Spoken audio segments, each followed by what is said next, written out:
Sunlight streams through the bay windows of my parents' formal dining room, catching on crystal glasses like tiny prisms. The familiar weight of tradition settles over me as I adjust the burgundy linen napkin on my lap, breathing in the rich aroma of Mom's pot roast. Dad stands at the head of the polished mahogany table, carving the meat with practiced precision, each slice falling perfectly onto the Wedgwood china he reserves for Sunday gatherings. "Just a small piece for me, Dad," I say, watching as he ignores my request and places a generous portion on my plate anyway. "You're too thin, Gabrielle," he says without looking up. "Always have been." I'm about to remind him that at 38, I'm perfectly capable of determining my own portion sizes when the front door bursts open. The peaceful tableau shatters as my sister Vanessa sweeps in with her husband Mark and their 3 children. Instantly, the dining room fills with noise, backpacks dropping, children arguing over seats, Mark's heavy footsteps. "Sorry we're late," Vanessa announces without a hint of actual remorse. Her eyes are bright with an unusual excitement that immediately puts me on edge. Traffic was terrible by the outlet mall. "You went shopping before Sunday dinner?" I ask, but my question drowns beneath Mom's enthusiastic greeting of her grandchildren. Dad catches Vanessa's eye and nods slightly, a silent exchange that tightens something in my chest.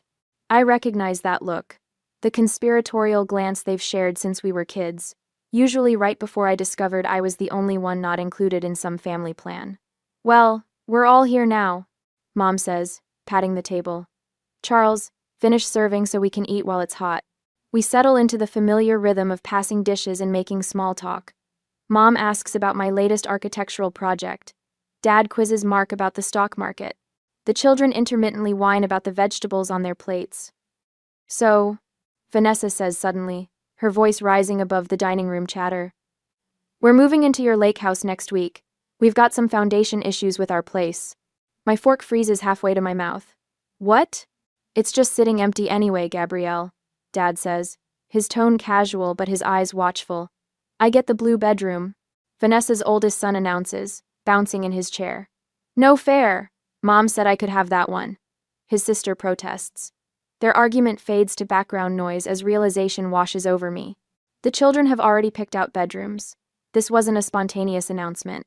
This was planned, discussed, and decided before I ever sat down at this table. "Your Lakehouse has plenty of room," Mom adds, as if that settles everything, "and they won't be there forever." 6 years. 6 years I've spent restoring that lakeside property. $420,000 to purchase it, plus another $95,000 in critical repairs. I handled the flood damage alone 3 years ago while they were all cruising the Caribbean, spent weeks salvaging hardwood floors and replacing drywall. That house is more than property to me. It's the place I rebuilt myself after my divorce, where I learned to fall asleep without checking locks 3 times, where I finally started breathing again. "Family needs to help family," Vanessa says, her voice taking on the practiced cadence of a speech she's rehearsed. "We'd do the same for you." It would only be for 7 months, until the foundation work is complete," Dad adds. Mark studies his plate, uncomfortable silence speaking volumes about his involvement in this plan. I set my napkin down beside my plate, a quiet gesture that draws everyone's attention. Something shifts inside me, a clarity that feels both surprising and long overdue. "Gabrielle, you're always so particular about your things," Mom says, dismissing my unspoken objection with a wave of her hand. "This is what families do, Gabrielle," Dad adds, his tone sliding into the condescending one he reserves for when he believes someone is being unreasonable. "We help each other." Vanessa's lips curl into an entitled smile that grows as she watches me, sensing another victory in our lifelong pattern. She has always taken. I have always given. Our parents have always facilitated. Not this time. I reach for my handbag hanging on the chair beside me, extract a crisp manila folder, and place it on the table. "The contractors start Monday next week," I say, opening the folder to reveal renovation contracts and city permits, each page bearing my signature and dates from 3 months ago. It's a complete 9-month renovation. Everything down to the studs. Silence descends over the table, thick and sudden. Dad's knife hovers over the roast. Mom's water glass remains suspended halfway to her lips. Vanessa's smile collapses. I take a slow, deliberate sip of water, surprised by the calm in my hand as I raise the glass. The crystal catches the light, throwing tiny rainbows across the tablecloth, beautiful, sharp-edged prisms that no one else seems to notice. Silence chokes the dining room as I watch realization bloom across my family's faces. The manila folder with renovation contracts sits between us like a loaded gun. Dad's knife remains suspended above the roast, Mom's water glass frozen halfway to her lips. For once, Vanessa's practiced smile has shattered. "You can't be serious," Vanessa finally says, her voice climbing an octave. "We've already given notice at our apartment. Where are we supposed to go?" I take another sip of water, using the moment to catalog the long history of Vanessa's entitlement flashing through my mind. The time she borrowed my car for a weekend trip that stretched to 2 months. When she returned it, the cracked windshield was apparently already like that. The small loan of $3,000 that somehow ballooned to 18 grand, still unpaid 6 years later. The spare key to my apartment I discovered she'd had made without permission when I found her using my shower one day. "You'll have to find somewhere else," I say, my voice steadier than I expected. "The contractors start Monday." "Gabrielle." Dad sets down his carving knife, abandoning all pretense of continuing dinner. His corporate negotiator voice slides into place, the tone he reserves for difficult clients. "Be reasonable about this. Your sister has 3 children. And foundation issues," Mom adds, nodding vigorously. "You can't expect them to live in an unsafe house." "I don't," I reply. "I expect them to find their own housing solution that doesn't involve taking mine." Vanessa's eyes narrow as she exchanges a glance with Dad. I recognize their silent communication, the same look they shared when I was 16 and discovered they'd given away my college savings to fund Vanessa's wedding. The coordinated pressure campaign is so familiar I could script it. "But we've already started packing." Vanessa's voice shifts from demanding to desperate, right on cue. "The moving truck is scheduled for Monday morning." "This will break your father's heart," Mom whispers, reaching for Dad's hand in theatrical solidarity. My phone buzzes on my lap. A text from Miguel, my contractor. "All materials delivered. We're ready for Monday morning, 7 a.m. sharp."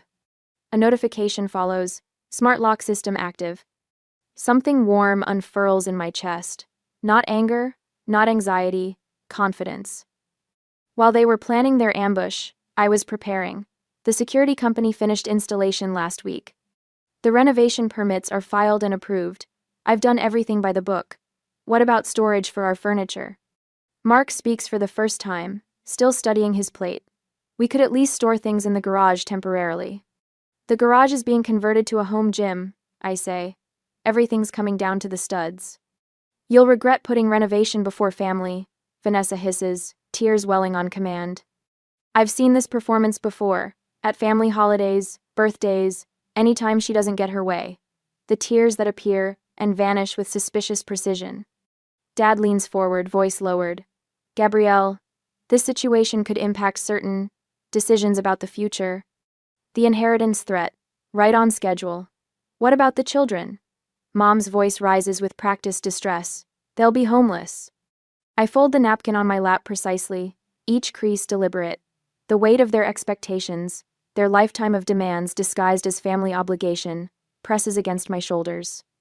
But it no longer crushes me. "Poor planning on your part doesn't constitute an emergency on mine," I say, meeting Dad's gaze directly. Recognition flashes across his face. His own words, the business mantra he's repeated for decades to clients who failed to prepare properly, turned back on him. I stand, collecting my purse and the manila folder. "I've respected my contractual obligations. You should respect my boundaries." "Sit down, Gabrielle." Dad's voice hardens. "We're not finished discussing this." "I am." Vanessa's oldest son looks up from his plate, bewildered by the tension. "But I already told my friends about my new Lakehouse bedroom." "It's not your bedroom," I say gently. "And it's not your Lakehouse." I walk toward the door, footsteps echoing on hardwood. The family scrambles behind me, a chorus of protests and demands. I don't turn around. The front door closes behind me with a soft click that feels more decisive than a slam. Outside, the autumn air fills my lungs. I walk to my car, ignoring the dining room curtain twitching as Mom watches me leave. My phone lights up with Dad's number before I've even backed out of the driveway. 12 missed calls by the time I reach the highway. Only when I'm alone on the interstate, 20 miles between us, do my hands begin to shake against the steering wheel. The adrenaline crash hits hard, trembling fingers, shallow breaths. But beneath the physical reaction, my resolve remains steady. I pull into a rest stop, dial Miguel's number. Make sure the security system is fully operational by tomorrow morning. I tell him when he answers. And could you move the dumpsters directly in front of the garage doors? I'm concerned about unauthorized access. Already planned on it, he replies, and I can hear the smile in his voice. After what happened with the flood damage repairs, I figured your family might try something. I grip the phone tighter. He remembers. Someone remembers how I handled the emergency repairs alone 3 years ago, when the family was too busy cruising the Caribbean to help. The locks are changed, Miguel continues, and we've got cameras at all entry points. The shaking in my hands subsides. I'm not alone in this. Thank you, I say. I'll see you on Monday morning. As I end the call, a text from Vanessa appears. Dad's furious. Fix this now. I switch my phone to silent and set it on the passenger seat. The evening sky deepens to indigo above the highway as I pull back onto the road, heading home. Not to the Lakehouse. That's becoming something else now. Something entirely mine. But to the apartment where I've learned to sleep through the night without checking the locks 3 times. Tomorrow, they'll escalate. I know this with absolute certainty. But for the first time in our shared history, I'm prepared. Monday morning of the next week arrives with the rumble of an engine that doesn't belong. I pause at my kitchen window, coffee mug suspended halfway to my lips, watching a moving truck lumbering up my lakeside property's narrow gravel drive. The burgundy logo on its side matches the color of Vanessa's lipstick at that awful Sunday dinner. My phone vibrates against the counter. 5th call from Dad since dawn. I silence it without looking, gathering the folder of permits I'd shown the family on that Sunday dinner. The weight of it in my hands feels different now, substantial, like armor rather than paper. By the time I arrive at the Lakehouse, Ray and his construction crew have already established a perimeter of orange safety cones. Sawhorses block the driveway entrance, forcing the moving truck to idle at the road. I park behind Ray's pickup and step out into crisp autumn air that carries the scent of pine and chainsaw exhaust. Miss Morgan, Ray nods, clipboard in hand, flanked by 6 workers in hard hats. We've got the demolition permits posted as required. Interior stripping begins in 30 minutes. Thank you. I scan the property. I see we have unexpected visitors. Ray's weathered face remains professional. They arrived about 10 minutes ago, claimed they had your permission to move in today. The moving truck's door swings open. Vanessa emerges, designer sunglasses pushed atop her head, face flushed with color that deepens when she spots me. What the hell is going on? She stalks toward me, pointing at the construction equipment. These men won't let our movers through. I meet her halfway, maintaining enough distance that her voice must carry across the yard. The security guard I hired stands attentively near Ray, his presence a calm reassurance. As I explained to you on Sunday last week, the renovation begins today. I hold up the permits. The property isn't habitable during construction. You can't be serious. Vanessa's voice rises, drawing stares from the workers. We've already given notice at our place. Where are we supposed to go? I withdraw an envelope from my bag. This might help. It's a 6-month contract for a storage unit, already paid in full. Fine. She stares at the envelope but doesn't take it. Storage? We need somewhere to live, not somewhere to store our stuff. Your housing isn't my responsibility, Vanessa. The words come easier than I expected. Your foundation issues didn't materialize overnight. You've had time to make arrangements. Her eyes narrow, searching my face for weakness. Finding none, she turns toward the house. I still have a key. We'll work around your little project. That won't work. I follow at a measured pace as she strides toward the front door. Vanessa jams her key into the lock. Nothing happens. She tries again, twisting harder. Welcome to Secure Home Systems, announces a robotic voice from the small speaker beside the door. Unauthorized entry attempt detected at main entrance, alerting property owner and security service. My phone chimes with the alert notification. Vanessa whirls to face me. You changed the locks? Last week. I nod toward the security cameras mounted discreetly at the roofline. The police have been notified about potential trespassing. Standard security protocol. Something breaks in her expression, the polished veneer cracking to reveal raw entitlement beneath. You can't do this to us. We're family. Family respects boundaries, I say, surprised by the steadiness in my voice. My phone rings. The security company, right on schedule. I answer briefly, confirming the alert was triggered by my sister, not an actual intruder. When I hang up, Vanessa has retreated to the moving truck. Through the windshield, I can see her gesturing wildly to Mark, who sits slumped in the passenger seat. Ray approaches, hard hat in hand. "We're ready to begin when you are, Miss Morgan." "Let's proceed." I sign his clipboard. "The interior timeline is tight. I'd like the master bedroom suite demolished by Thursday." "We'll make it happen." He hesitates. "Your sister seems determined. Should we expect interference?" Before I can answer, the moving truck engine roars to life. Instead of turning around, it lurches forward, bypassing the sawhorses by veering onto the lawn. It stops 20 feet from us, tires crushing ornamental grasses I'd planted last spring. The movers jump out, lowering the ramp at Ray's command, and begin unloading furniture. Vanessa emerges from the truck's cab, triumphant smile fixed on her face. "Since you won't be reasonable," she calls, "we'll just have to store things here temporarily. The yard will work fine until you come to your senses." The first piece, an ornate mahogany dresser that once belonged to our grandmother, thuds onto my lawn. Mark follows behind the movers, looking miserable but compliant. I don't move. Instead, I reach for my phone and dial a number saved yesterday. Lakeside Auction House? Yes, this is Gabrielle Morgan. I maintain eye contact with Vanessa as I speak. "Yes, please proceed with pickup as discussed. Donate all proceeds to the foster youth program." Vanessa freezes, confusion replacing triumph. "They'll be here within the hour," I confirm, ending the call. "What auction house?" Vanessa demands. "The one I contacted yesterday, after dinner." I gesture toward the furniture accumulating on my lawn. I anticipated this move. Ray clears his throat. "Miss Morgan, we need to begin demolition. Should we work around the furniture situation?" "No need." I hand him the final authorization forms. Everything on the property not secured inside storage sheds is being removed today. The rest of the day unfolds according to plan. Construction begins while furniture piles grow on my lawn. Vanessa alternates between threats and tears. Mark eventually convinces her to leave, promising they'll return tomorrow to fix this misunderstanding.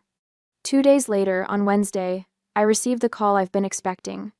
I'm standing in what was once the master bedroom, as workers remove the last of the drywall, revealing bare studs beneath. "You heartless bitch!"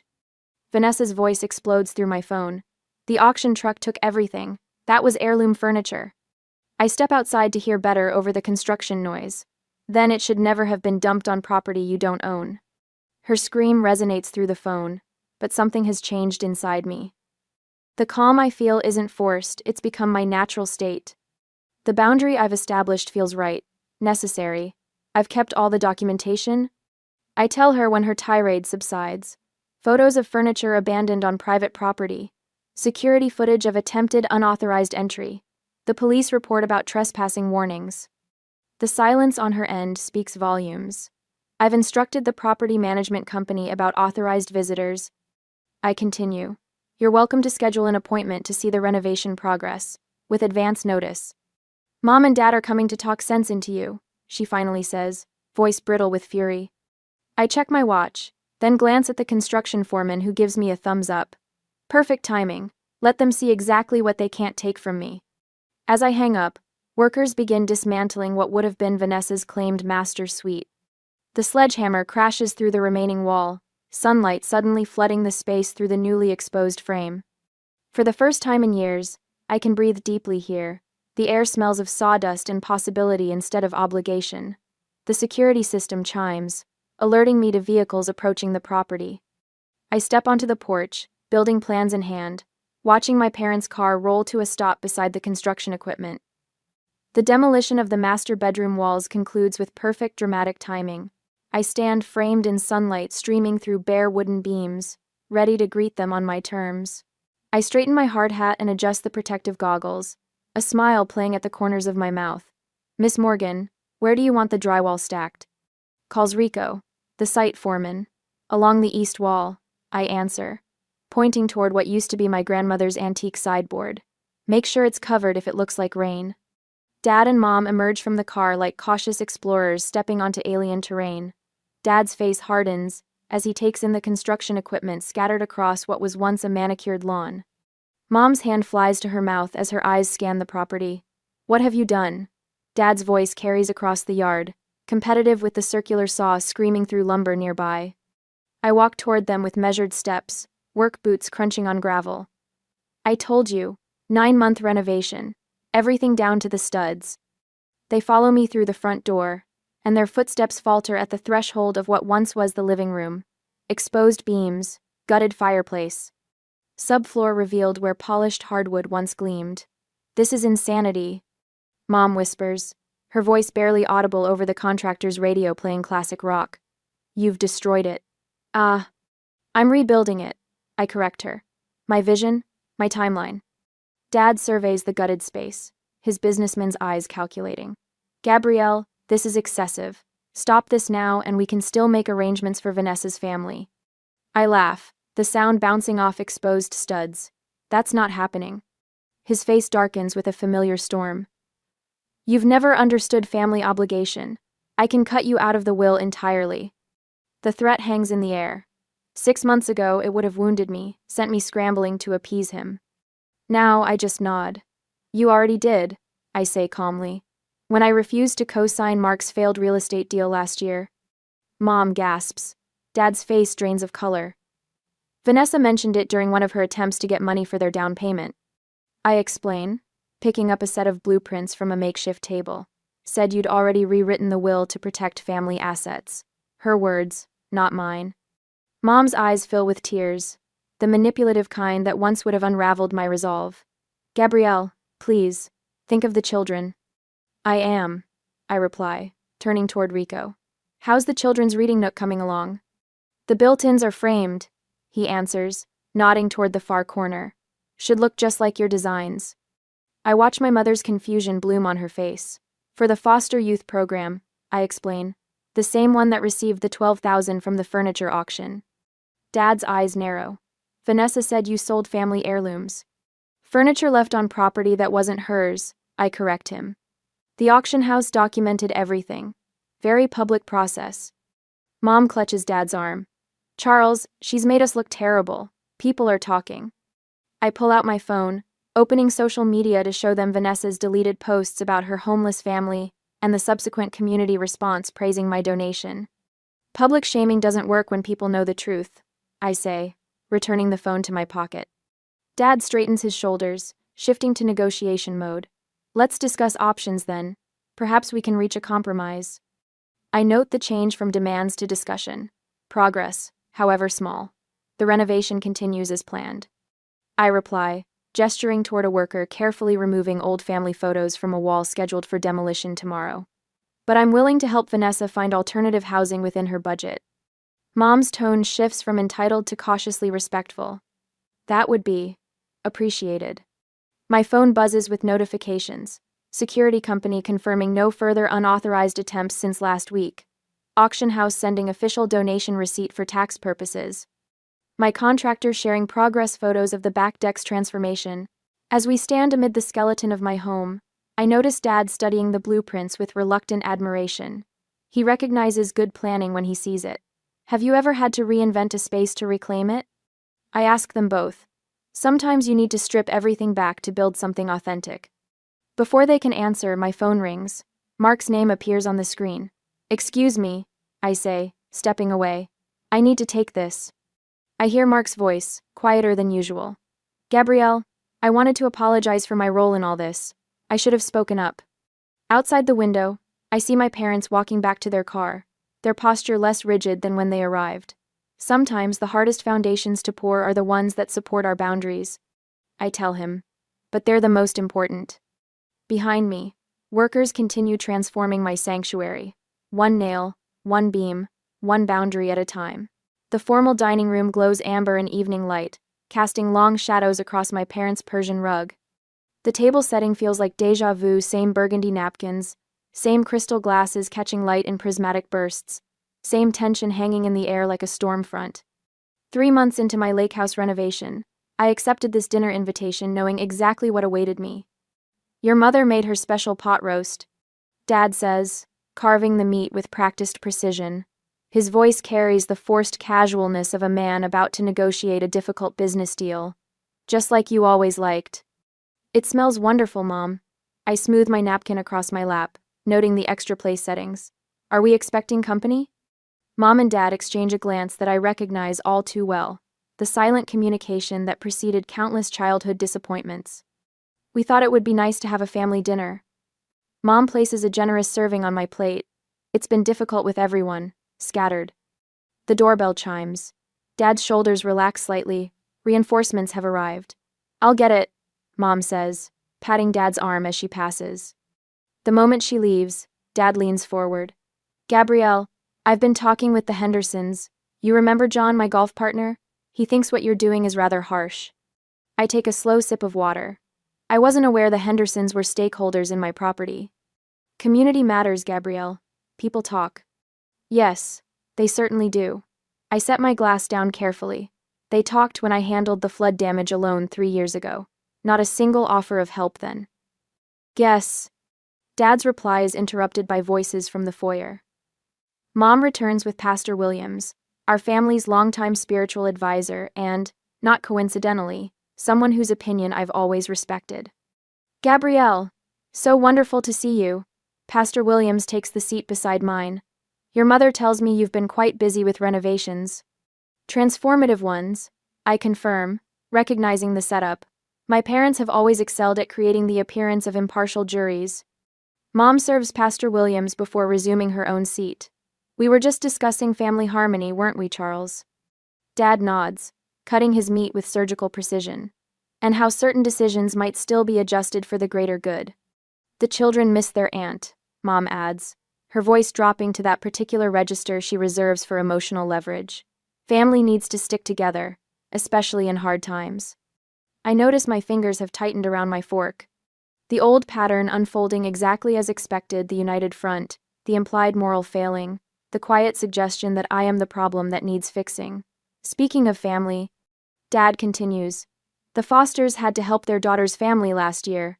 Opened their home for 8 months during their renovation disaster. Barbara says it brought them closer. The pressure builds in careful increments.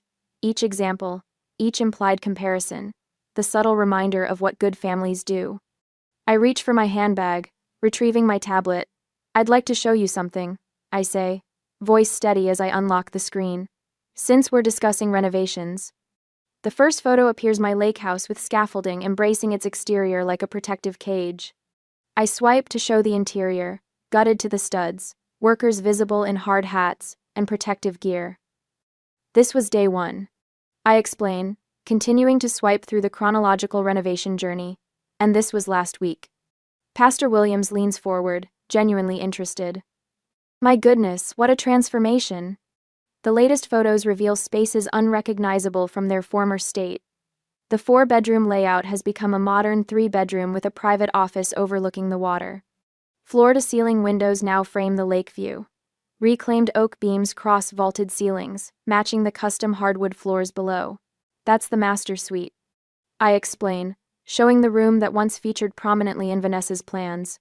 The balcony was a structural challenge, but worth every penny for that sunrise view. Mom's fork pauses halfway to her mouth. It's completely different. That was the point. I swipe to a different folder, opening a timeline document. Here's the project schedule, created 5 months ago. And here's the property assessment showing the projected value increase 40% above previous valuation. Dad's expression shifts subtly, the businessman in him recognizing solid investment strategy despite himself. This was never about denying Vanessa, I say, my voice measured as I place the tablet on the table. It was about honoring my own plans. Plans I made long before her convenient housing crisis. Come, I say. I bring up another folder. I also have some older photos you might remember. Or perhaps not, since you were all on that Caribbean cruise at the time.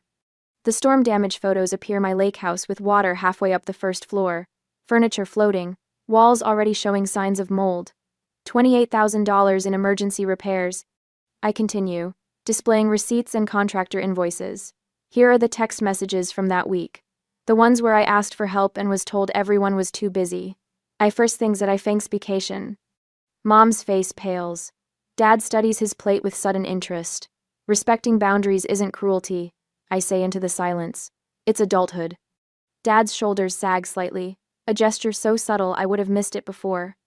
For the first time, I see him not as the family patriarch, but as a negotiator who recognizes his position has been outmaneuvered. "I should have helped with those repairs," Mom says quietly. No qualifications, no expectations attached. Perhaps the first genuine apology I've ever heard from her. The front door opens, breaking the moment. Vanessa sweeps in, cheeks flushed with righteous indignation, clearly expecting to find the usual united front against me. Her stride falters when she observes the tableau, our parents' reflective silence, Pastor William's thoughtful expression, my tablet, displaying evidence rather than emotion. "What's happening?"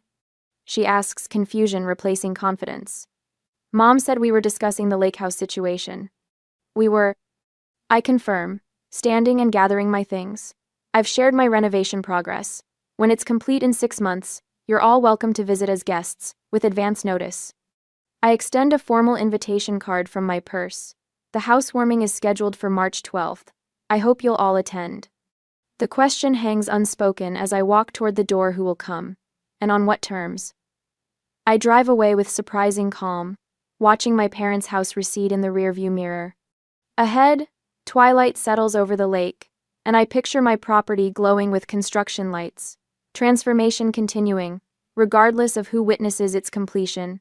For the first time in my adult life, I feel neither guilt nor obligation, only the quiet certainty that peace doesn't require surrender.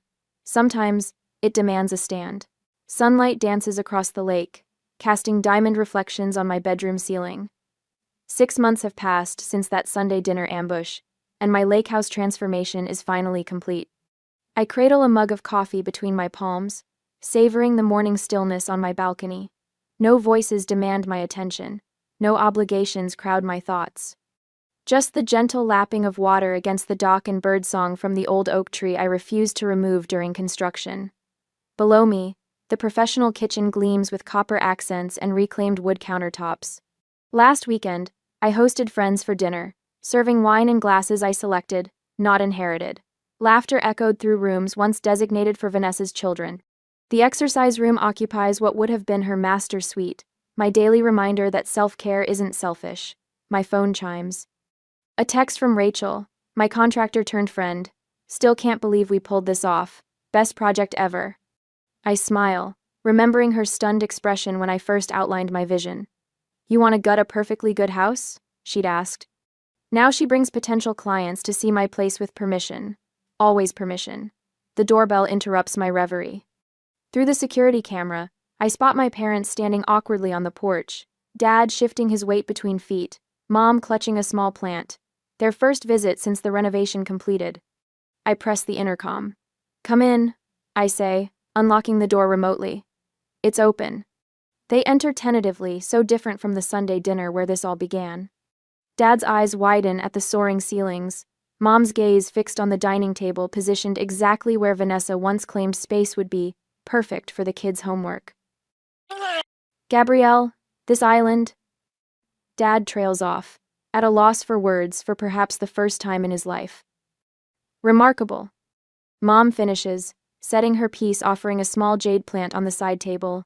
"Truly remarkable." I serve coffee in handcrafted mugs, watching them catalog changes. Mom lingers by the photo wall images of my hiking trips, architectural projects, and sunset swims. Not a single family portrait among them. "This is who I've become," I say simply, answering the question she doesn't ask. Dad nods, his businessman's eye noting the quality of craftsmanship. "You've created something remarkable here," he admits, echoing Mom without realizing it. The bittersweet recognition hangs between us, growth that required distance. Later, I host an impromptu gathering. Rachel brings champagne. The security company sends a gift basket with a card reading, "For our most respectful client." The auction house owner stops by, proudly sharing photos of the community center furnished with Vanessa's abandoned heirlooms. The foster youth program director cried when we delivered everything, he tells me. Said it was their first matching furniture set ever. My phone buzzes with a text from Vanessa. "I'm sorry about the furniture. Can we talk?" I consider her words, composing my response carefully. "Dinner next month, bring dessert. No discussion about moving in." The boundary maintains both protection and possibility. After everyone leaves, Dad pauses at the door. Respecting boundaries isn't cruelty, it's adulthood, he says thoughtfully, quoting my words back to me. His acknowledgement feels like the final renovation completed. Evening settles as I walk alone to my dock. The sunset transforms the sky from gold to purple, colors rippling across the water's surface. My reflection appears solid, unwavering against the changing canvas above. Peace doesn't mean giving up boundaries. It means respecting them. And in this sanctuary completed by my own vision, I've found both.